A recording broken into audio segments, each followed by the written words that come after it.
Hey everyone, welcome to a new episode of Jim's Movie Musings. And right off the bat, I'd like to thank everyone who's been checking out the channel over the last 3 weeks or so because let me tell you, according to my analytics, in the last 28 days, this channel has had more views than it has ever had in its entire 1.5 years of existence. And I'm really, really grateful for that. I'd even be more grateful if you guys would subscribe. That'd really be great. Anyway, as you've noticed from my last video, I'm already into reviewing our awards contenders. I started with Don't Look Up, and I still have a couple more in the pipeline, including a review of Tick Tick Boom, starring Andrew Garfield, which I happen to really enjoy. But I'm deferring that because I read something in Variety that kind of triggered me. It was yet another filmmaker taking yet another cheap shot at the Marvel Cinematic Universe, accusing them yet again of ruining the film industry. Okay, which, of course, is an argument I just find to be completely nonsensical. All right, the filmmaker in question is Roland Emmerich, purveyor of such critically acclaimed classics as 1998's Godzilla and the 2009 disaster film 2012. Yeah, critically acclaimed. Whatever, right? Alright, anyway, long story short, the guy claims that Marvel movies are ruining cinema and that, well, he falls asleep to them on airplanes. Okay, yeah, whatever. Now, not all of you may know this, but this trend of bashing Marvel movies and claiming that they're single-handedly responsible for the demise of the film industry or true cinema didn't start with Martin Scorsese. No, the first person to ever fire a shot at Marvel, maybe not even the first, but one of the first prominent people to fire a shot at Marvel was two-time Academy Award winner Alejandro Gonzalez Inarritu. He either made these comments right after winning for Birdman or The Revenant, but either way, he basically accused Marvel movies of committing cultural genocide. Okay, now, these comments didn't really catch on because number one, they're kind of really stupid, but number two, because Inarritu is not quite as, I mean, for all of his awards glory, Inarritu is nowhere near as influential as Martin Scorsese is. Okay, and to be clear, I never really begrudged Martin Scorsese his comments as much as I disagreed with them because, well, somebody asked him about it and he gave his honest opinion. And, to my mind, it seemed sincere. All right?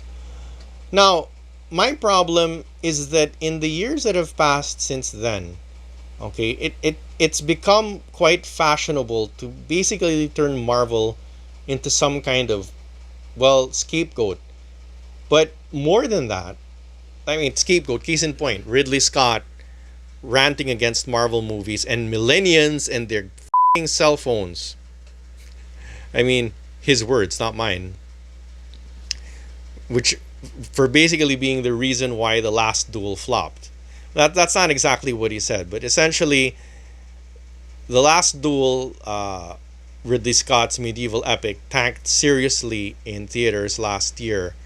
And in a series of interviews on the topic, he first bashed Marvel movies as being terribly boring.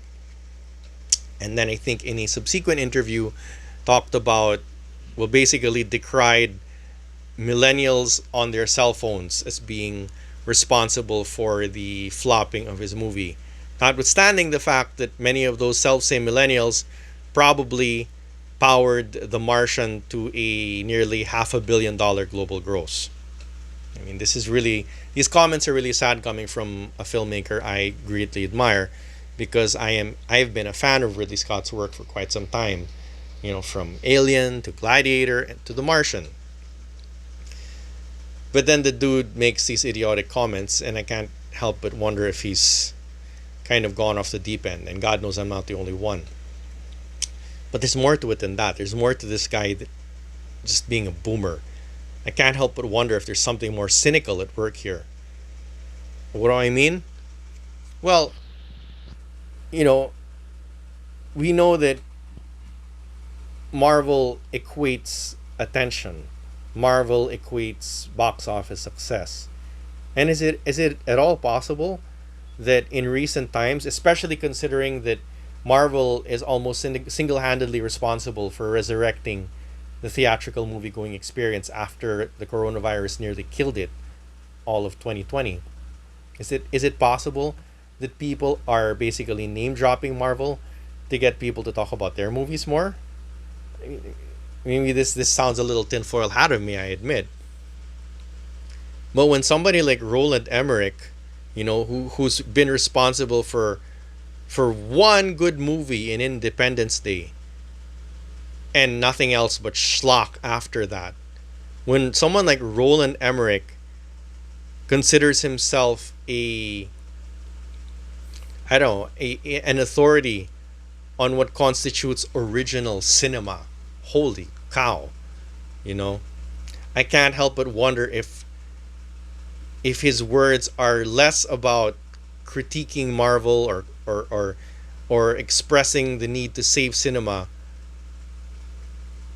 and more about promoting his movie by bashing something else. Now that's what concerns me. That's what this video is about. Have we gone from a sincere expression of concern for the state of cinema to a really, really cynical attempt to promote a movie, to promote one's movie, to promote one's product by bashing something else? Because if that's where we've gotten, I think it's time that people just put their foot down and started telling these idiots to shut up. Because it's really freaking getting annoying. When it's somebody respectable like Scorsese or Denis Villeneuve, or hell, even Ridley Scott, shooting their mouths off. You'd be willing to give them some common courtesy, but when you have hacks like freaking Roland Emmerich, taking cheap shots at what's successful right now because they're having a harder time finding funding for their own crap. I'm sorry, but I'm starting to think that this is just. I'm starting to smell the insincerity in these comments. I'm starting to smell the cynicism, and the blatant attempt to cash in on something other than their own creativity. I mean, consider this. Steven Spielberg's West Side Story tanked horrifically at the box office when it came out last year, a weekend before Spider-Man No Way Home. Okay, and of course, when Spider-Man No Way Home opened the next weekend, it basically sucked all the air out of the room and doomed West Side Story to, shockingly mediocre grosses. But you didn't hear Spielberg taking any cheap shots at Marvel, did you? Even though I'm almost certain the journalists must have baited him into doing so. So, see the difference? You got class versus crass. Anyway, that's one rant out of the way because, I guess it just makes sense. Right now Marvel are at the top of the roost, so naturally people are gonna take shots at them. And all kinds of shots, ranging from the reasonable to the utterly illogical to the downright cynical. I mean, here's my hot take.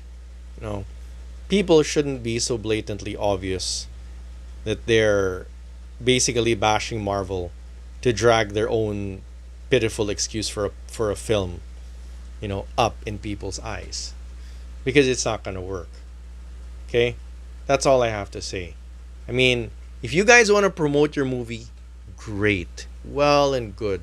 Promote your movie. Tell everyone it's a great piece of original filmmaking. That's wonderful. And that's how people should promote their movies. That's how people should talk about their movies. Like, hey, it's something you don't see a lot these days. It's something that's refreshingly different in this day and age of superhero movies and franchise movies. Why not put it that way? Why take cheap shots? Why basically take a shortcut to marketing by saying Marvel sucks? I mean, there are more effective ways to market. And let me tell you this, as a consumer, I'm not any more likely to buy your product just because you take a dump on what I like. Okay? And that's all I have to say on this topic. All right? So I will be back next time with my Tick Tick Boom review. Stay tuned for that. And if you like this video, remember to give me a like and a subscribe.